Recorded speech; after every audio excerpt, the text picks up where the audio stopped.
اللہ اکبر اللہ اکبر اللہ اکبر لا الہ الا اللہ اللہ اکبر اللہ اکبر وللہ الحمد اللہ اکبر اللہ اکبر اللہ اکبر لا الہ الا اللہ نحمده ونصلي على رسوله الكريم اما بعد فاعوذ بالله من الشيطان الرجيم بسم الله الرحمن الرحيم رب اشرح لي صدري ويسر لي امري واحلل عقدة من لساني يفقهوا قولي۔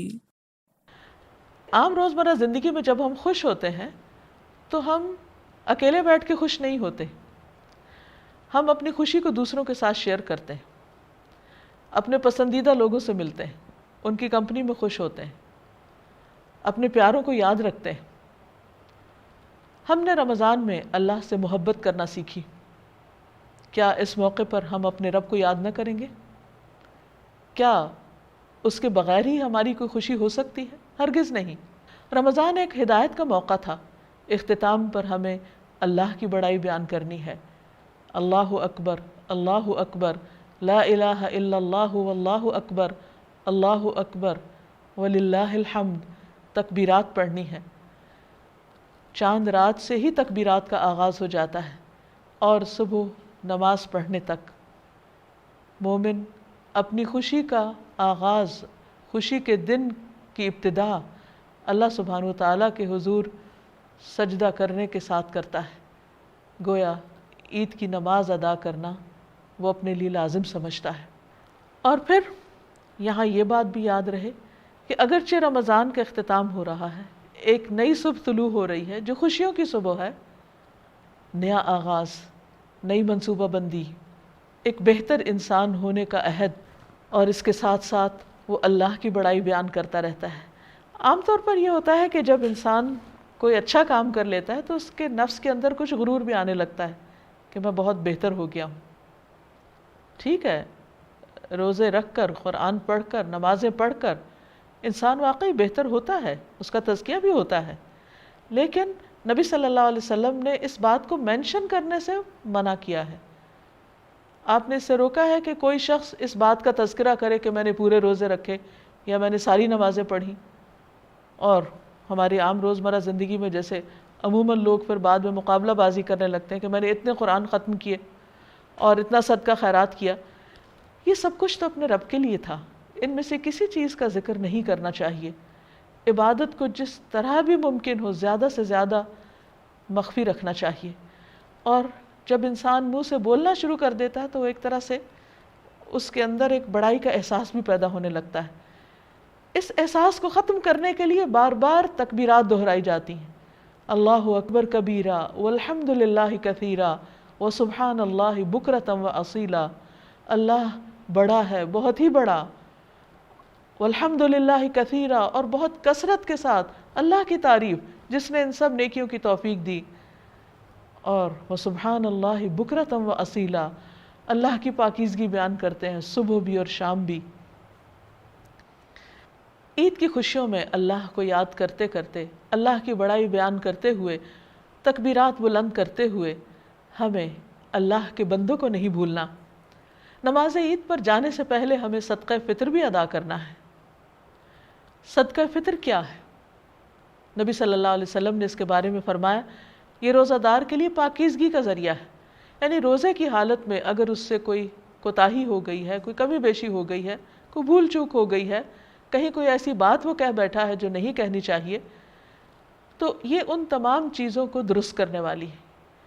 اور دوسری طرف طعمۃ للمساکین، مسکینوں کا کھانا ہے۔ عید کی خوشیاں اسی وقت خوشیاں ہو سکتی ہیں جب سارے معاشرے کے اندر خوشیاں ہوں، جب ہر ایک کو کھانے کے لیے کچھ میسر ہو، کیونکہ عید صرف ان لوگوں کی نہیں جن کے پاس کھانے کو کچھ ہے۔ ہمارے دین نے ہمیں اس بات کا پابند کیا ہے کہ ہم ان کا بھی خیال رکھیں کہ جن کے پاس کھانے کو نہیں ہے ان کی بھی ضروریات پوری کریں۔ اسی لیے اس بات کو لازم کر دیا گیا کہ صدقہ فطر نماز عید سے پہلے ادا کیا جائے، کیونکہ اگر بعد میں ادا کیا گیا تو وہ ادا نہیں ہوگا، وہ عام صدقہ شمار ہوگا۔ پھر اسی طرح عید کے دن صاف ستھرا لباس پہننا، غسل کرنا، خوشبو لگانا، اچھے کپڑے پہننا، اللہ تعالیٰ کی نعمتوں کا اعتراف کرنا اور ان کا اظہار کرنا، یہ بھی پسندیدہ چیز ہے، نبی صلی اللہ علیہ وسلم کی سنت سے بھی ثابت ہے۔ پھر اسی طرح عیدگاہ جانے سے پہلے میٹھا کھانا بھی مسنون ہے، اور اس میں خاص طور پر کھجوریں کھانا، جو نبی صلی اللہ علیہ وسلم کا طریقہ تھا۔ ویسے کوئی بھی میٹھا آپ کھا سکتے ہیں۔ پھر عیدگاہ جاتے ہوئے راستے میں بھی تکبیرات پڑھنی چاہیے، اور اگر ہو سکے تو پیدل جانا چاہیے، یا یہ کہ گاڑی کہیں دور پارک کر کے انسان کچھ حصہ ضرور عیدگاہ کی طرف قدم اٹھاتے ہوئے چلے، کیونکہ یہ بھی ایک مسنون عمل ہے۔ پھر اسی طرح جب عید کی نماز پڑھے تو خطبہ غور سے سنے، اللہ کی بڑائی بیان کرے اور پورے خشوع و خضوع کے ساتھ نماز عید ادا کرے، اور اس کے بعد لوگوں سے میل ملاقات کا سلسلہ جاری رہے۔ گھر واپس آنا چاہے تو راستہ بدل کر آئے، یہ بھی ایک مسنون طریقہ ہے۔ پھر مومن کی خوشی اکیلے نہیں ہوتی، مومن اوروں کا بھی خیال رکھتا ہے۔ عموماً یہ بات تو دیکھی گئی ہے کہ لوگ اپنے رشتہ داروں سے میل ملاقات کرتے ہیں، کسی کو وزٹ کرنے کے لیے جاتے ہیں، کوئی وزٹر ان کے پاس آتا ہے، کچھ ٹیلی فون پر اور ای میلز اور ٹیکسٹ کے ذریعے عید کے پیغامات ایک دوسرے سے ایکسچینج کیے جا رہے ہوتے ہیں۔ لیکن ایسے میں محروم طبقات کو بھی قطعاً نہ بھولیے۔ سوچئے ان بیماروں کے بارے میں جو ہسپتالوں میں پڑے ہوئے ہیں اور آج عید کی خوشیوں میں شریک نہیں ہو سکتے، ہو سکے تو ان کو وزٹ کیجیے۔ اسی طرح کچھ لوگ قید کی حالت میں ہو سکتے ہیں، جیلوں میں ہو سکتے ہیں، ان کے بارے میں بھی سوچئے۔ دیگر تکلیف میں مبتلا لوگوں کے بارے میں بھی سوچئے، کیونکہ مومن ہر حال میں اپنے رب کی اطاعت کرتا ہے اور اس کی مخلوق پر مہربان ہوتا ہے، کیونکہ مومن کی خوشی صرف جسمانی خوشی نہیں ہوتی، وہ صرف کھانا پینا اور کھیل کود میں ہی حصہ نہیں لیتا، بلکہ اس کی خوشی روحانی خوشی ہوتی ہے۔ اسی لیے وہ ذکر اور نماز کے ساتھ دن کا آغاز کرتا ہے، پھر ظہر کی نماز کی ادائیگی کو بھی بھولتا نہیں، اور پھر نمازوں کے وقفوں کے بیچ میں انسانوں کے حقوق کو بھی فراموش نہیں کرتا۔ وہ صرف اپنے لیے خوشیاں سمیٹنے والا نہیں ہوتا، بلکہ وہ خوشیوں کو بانٹنے والا ہوتا ہے۔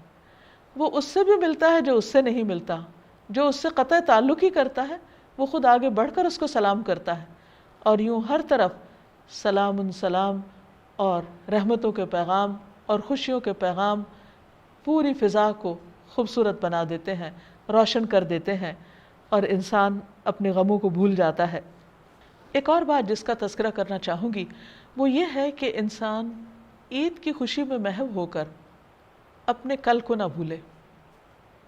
اسے کل کیا کرنا ہے، آئندہ مہینے میں کیا کرنا ہے، آئندہ سال میں کیا کرنا ہے، اس کے لیے بھی تیاری شروع کر دے ڈے 1 سے ہی، کیونکہ انسان کا نفس ایسا ہے کہ اگر تھوڑی سی بھی ڈھیل دے دی جائے اس کو تو وہ بہت دور چلا جاتا ہے، پھر اس کو پکڑنا اور اس کو کنٹرول کرنا بہت مشکل ہو جاتا ہے۔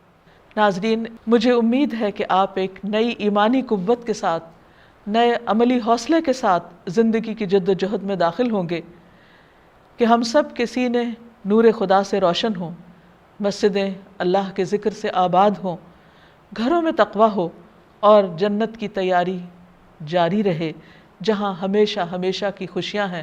اللہ تعالیٰ آپ سب کو خوش رکھے۔ عید مبارک۔ وآخر دعوانا ان الحمد للہ رب العالمین۔ سبحانک اللہم وبحمدک، اشہد ان لا الہ الا انت، استغفرک واتوب الیک۔